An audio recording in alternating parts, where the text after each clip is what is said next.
Hi everyone, welcome back to our YouTube channel. So আজকের এই ভিডিওর টপিকটার নাম দিয়েছি আমি আনস্ক্রিপ্টেড বাই মাহিন।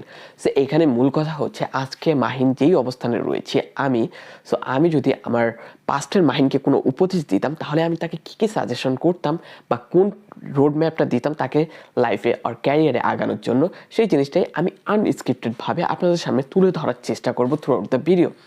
আমি মনে করি আপনারা যারা 20s রয়েছেন বা যারা এখন স্টুডেন্ট অবস্থায় রয়েছেন, 10 পাস করবেন অথবা এইচএসসি দিবেন, তাদেরকে আমি এখানে আমার উপদেশগুলো শেয়ার করব by my opinion. So without any further due, let's get started. আমি মনে করি ভিডিওটা আপনার জন্য অনেক বেশি হেল্পফুল হতে পারে এবং ইন্টারেস্টিং হবে। ভিডিওর শুরুতে প্রথমত আপনাকে জানতে হবে আমার ব্যাপারে। যে আমি যখন 10-এ ছিলাম, আমি আমার সাবজেক্ট হিসেবে নিয়েছিলাম সায়েন্স। সো 10-এ আমি কোনো মতে পাস করেছিলাম, আমার জিপিএ ছিল 4.72। বাট বাই দ্যাট টাইম আমি যখন কলেজে ভর্তি হলাম তখন থেকে আমি আমার পড়ালেখাতে একটা হালছাড়া ব্যাপার থাকে না যে পড়ালেখা ছেড়ে দিয়েছে আর পড়ালেখা করতেছে না, এরকম একটা অবস্থায় চলে গিয়েছিলাম। তো এখন যারা রয়েছে, যারা এখন আমার ওই এজটাতে রয়েছে, যারা মাত্র কলেজে ভর্তি হবা, তোমরা ভাবতেছো যে হ্যাঁ কলেজে ভর্তি হয়ে গিয়েছে, আমি হয়তো বা অনেক বড় হয়ে গিয়েছি বা আমার ডিসিশন, লাইফের ডিসিশন আমি নিতে পারবো। তাদের জন্য আমার এই উপদেশটা, আর আমার পাস্টের মাহিনীর জন্য এই উপদেশটা, সেটা হচ্ছে তোমার লাইফের সব থেকে ওস্ট ডিসিশন হতে যাচ্ছে এটা যদি তুমি তোমার কলেজের 2 বছরকে সিরিয়াসলি না নাও। এর কারণটা হচ্ছে আমি যখন কলেজে উঠলাম, আমি কলেজে নতুন ফ্রেন্ড সার্কেল হচ্ছে, আমি ভর্তি হয়েছিলাম কিন্তু ধানমন্ডি আইডিয়াল কলেজে। সো ওইখানে তো তুমি হিসাবটা তো এখন নিউজ চ্যানেল যদি খোলো তাহলে দেখবে যে প্রতিদিন ঢাকা কলেজ, সিটি কলেজ আর ধানমন্ডির মারামারি তো লেগেই থাকে। সো একদম নতুন একটা এনভায়রনমেন্ট। সো আমার জন্য অ্যাকসেপ্ট করাটা অনেক কঠিন হয়ে পড়েছিল। দেন সব থেকে মজার ছিল আমি সেই কলেজে ভর্তি হওয়ার পর আমার সব থেকে বেশি অবনতিও হয়েছে, কারণ আমি পড়ালেখা থেকে অনেক দূরে সরে গিয়েছিলাম। আর আমি যেটাকে আমরা বলি আত্রামি ফাত্রামি, সেগুলো অনেক বেশি শুরু করে দিয়েছিলাম। লিটারেলি আমার এই 2 বছর আমি আমার লাইফে বইটা পর্যন্ত হয়তো বা শুয়ে দেখিনি। আম্মুর সামনে হয়তো যখন আম্মু আসতো তখন বইটা নিয়ে বসতাম, আম্মু যখন চলে যেত আবার বইটা রেখে আমি মোবাইল চালানো শুরু করতাম। So this was my worst time. So আমি যদি ওই 2টা বছর আরও ভালো করে পড়ালেখা করতে পারতাম, আরও ডেডিকেটেড সহকারে যদি আমি আমার এই স্টাডি জার্নিটা পূরণ করতে পারতাম, আজকে হয়তো আমি আর একটু ভালো অবস্থানে থাকতাম। হয়তো বা আমি মেডিকেলে পড়তাম, নয়তো বা ইঞ্জিনিয়ারিং দিয়ে বাংলাদেশে পড়তাম। বাট রাইট নাও আলহামদুলিল্লাহ আমি এখন যেখানে রয়েছি, ইউরোপে পড়ালেখা করতে আসছি, সেটাও আমি এর জন্য অনেক বেশি হ্যাপি। বাট তোমরা যারা এখন আমার মতো কলেজে ভর্তি হচ্ছ, তাদেরকে আমি এই সাজেশনটা দিব। আর হ্যাঁ মাহিন, তুমি তোমার লাইফে সব থেকে বাজে ডিল করেছে, সেটা হচ্ছে তুমি তোমার কলেজে 2 বছর পড়ালেখা করনি। বাট তোমার উপর আল্লাহর রহমত ছিল দেখে তুমি অটো পাস হয়ে 4.80 নিয়ে তুমি আজকে বাইরের দেশে পড়ালেখা করতে পারতেছো। But in all that case তুমি এটা কখনোই পাবা না। যেরকম আমি বলতে পারি ইট ওয়াজ ব্লেসড ফর মি, কারণ আমি অটো পাস হয়ে পাস করতে পেরেছিলাম। বাট সবার জন্য কিন্তু এই জিনিসটা আসবে না। তখন আমার ব্যাচ ছিল 2020 এইচএসসি। তো তখন করোনা প্যান্ডামিক হিট করে, যার কারণে আমাদের পরীক্ষাটা পিছিয়ে পড়ে। কিন্তু তোমাদের ক্ষেত্রে কিন্তু এটা হবে না, তোমাদেরকে পড়ালেখা সিরিয়াসলি নিতে হবে। তোমরা যতই মিছিল করো, মিটিং করো, যত কিছু করো, হট্টগোল করো যে আমরা অটো পাস চাই, আমরা পরীক্ষা পাস করতে চাই, এটা আর কখনো হবে না ইতিহাসে। এটা একদম বিরল একটা বিষয়। কিন্তু এই সময়টাতে তোমরা যারা চিন্তা করো যে তোমরা অনেক বেশি বুঝো বা অনেক ভালো বুঝো এখন তোমাদের গার্জিয়ান থেকে, তাহলে তুমি সব থেকে বাজে কাজ করতে যাচ্ছ। তোমাকে এই সময়টাতে এই কলেজটাকে জাস্ট 2 ইয়ার্স, 365 দিন, 365 দিন কয়দিন হয় আর 600, 700, 720 দিন, 30 দিন একটু মনোযোগ দিয়ে পড়ালেখা করো, দেখবে তোমাদের পরবর্তী লাইফটা না আরও অনেক বেশি ইজি হয়ে যাচ্ছে।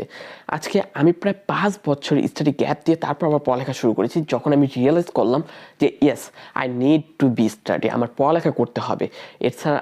অ্যান্ড দ্য ইন্টারেস্টিং থিং, আমার এত বছরের গ্যাপ ছিল যার কারণে আমার কোনো ভার্সিটি নিতে ছিল না বাংলাদেশে।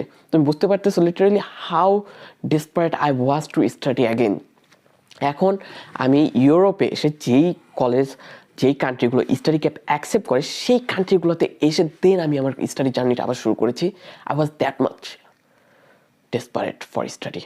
সো আমি তোমাকে সময় থাকতে আমি বলতেছি যে পড়ালেখাকে হেলা ফেলার মতো নিও না। ইট ইজ সামথিং, এটা আছে অনেক কিছু, অনেক মোটিভেশনাল ভিডিও দেখবা যে you need skill not study, but in some case সবাই এতটা প্লেস হয় না যে স্কিল সবাই অ্যাকোয়ার করতে পারবে। I was a freelancer also, although আমি পড়ালেখাটাকে বেছে নিয়েছি কারণ নট ফর যে একটা স্টেবল লাইফ থাকবে এটার কারণে নয়। পড়ালেখা তোমাকে একটা রুটিনের মধ্যে রাখে। দেখো, তুমি যখন তোমার বাবা মার সঙ্গে থাকো তখন তোমার বাবা মা তোমাকে কন্ট্রোল করে। যখনই তুমি একটু সাড়া পাও, দেখবো ইউনিভার্সিটিতে মানুষ যখন সাড়া পায় তখন হুট করে তারা নষ্ট হয়ে যায়, হুট করে তারা এতটাই বিশৃঙ্খল হয়ে যায় যে তাদের জীবন নিয়ে তারা অনেক বেশি ডিপ্রেস হয়ে পড়ে। সো এই ক্ষেত্রে কলেজ লাইফটা হচ্ছে তোমার জন্য। এখানে তুমি তোমার বাবা মার অর্ধেক গাইডেন্স পাচ্ছ এবং তুমি নিজে তৈরি করতে পারতেছো অর্ধেক গাইডেন্স দিয়ে। এই সময়টা হচ্ছে best time for learning A skill. তুমি তোমার পড়ালেখার পাশাপাশি স্কিলটাও শিখতে পারবা। তুমি যে ভুলগুলো করেছো মাহিন, তুমি কোনো স্কিল শেখো নেই, তুমি পড়ালেখা ছেড়ে দিয়েছো, তুমি বখাটে পোলাপাইনদের সঙ্গে মিশা শুরু করেছিলে, তুমি আইডিয়াল কলেজ, সিটি কলেজে মারামারির সঙ্গে অলওয়েজ অ্যাক্টিভ থাকতা, তুমি পড়ালেখা থেকে যতটা দূরে যাওয়া সম্ভব হয়েছে ততটা দূরে চলে গিয়েছিলে। And the main thing is তুমি মনোযোগ দিয়ে পড়ালেখা করনি। সো আমার পাস্ট ওয়ানকে যদি আমি বলবো তাহলে বলবো তুমি যদি ব্যাক যেতে পারো প্লিজ তোমার ওই 2 ইয়ার্সকে তুমি আরও মনোযোগ দিয়ে আগানোর চেষ্টা করো। জাস্ট পড়ালেখাটাকে মনোযোগ দাও। অ্যান্ড তুমি যে স্কিলগুলো শিখেছো আমি শুক্রিয়া করি যে হ্যাঁ, আল্লাহ তোমাকে স্কিলগুলো শেখার মতো তৌফিক দিয়েছে। এটা হয়তো বা তোমার জন্য আল্লাহর একটা রহমত ছিল, তোমার মার দোয়া। বাট আমি অ্যাগেন বলবো, তোমরা যারা এখন 10 পাস করে স্কুলে যাচ্ছ, কলেজে যাচ্ছ, তারা প্লিজ পড়ালেখাটাকে সিরিয়াসলি নাও। দিস ইজ সামথিং, এটা তোমাকে পৃথিবীর লাইক অন্য 10টা মানুষ থেকে আলাদা করে। এটা তুমি তখনই বুঝবা যখন তুমি বাইরের দেশে আসবা। এখানে আসার পর আমার অনেক কিছু রিয়ালাইজ হয়েছে। সো আমার last suggestion for those student যারা এখন 10-এ রয়েছো বা কলেজে তাদের প্রথম ইয়ারটা শেষ করেছো, তাও পড়ালেখাটাকে সিরিয়াসলি নিচ্ছ না, তোমাদের এইচএসসিটা ভালো করো, তোমাদের সিজিপিএটা ভালো করো, তোমাদের জন্য অনেক বেটার অপরচুনিটি অপেক্ষা করতেছে। বাংলাদেশ, আমি যদি বলি আমার প্রেডিকশনে, আমি কি বলি, Bangladesh is the next hub. Bangladesh হতে পারে, কারণ এত বড় একটা জনগোষ্ঠী আমরা না প্রত্যেকটা মানুষই জনসম্পদে পরিণত হবো। আজকে না হয় 20 বছর পর, 30 বছর পর, এটা মাথায় রেখো। So you have so much opportunity. কে কী বলতেছে তা মনোযোগ দেওয়ার দরকার নেই। Just focus on your study. যেটা নিয়ে পড়তেছো, science, commerce, arts, you have a better future. Just রাজনীতি থেকে দূরে থাকো, জাস্ট বখাটে পোলাফাইন থেকে দূরে থাকো, আর যা সম্ভব করো। জাস্ট দূরে থাকো, ভালো কাজগুলোকে সঙ্গ বানাও। That's my suggestion for you. I hope you love this video. If you love this video, then don't forget to subscribe my channel. Don't forget to hit the like button. And comment করো, তোমার উপদেশটা আমাকে বলতে পারো। আসসালামু আলাইকুম, আল্লাহ হাফেজ।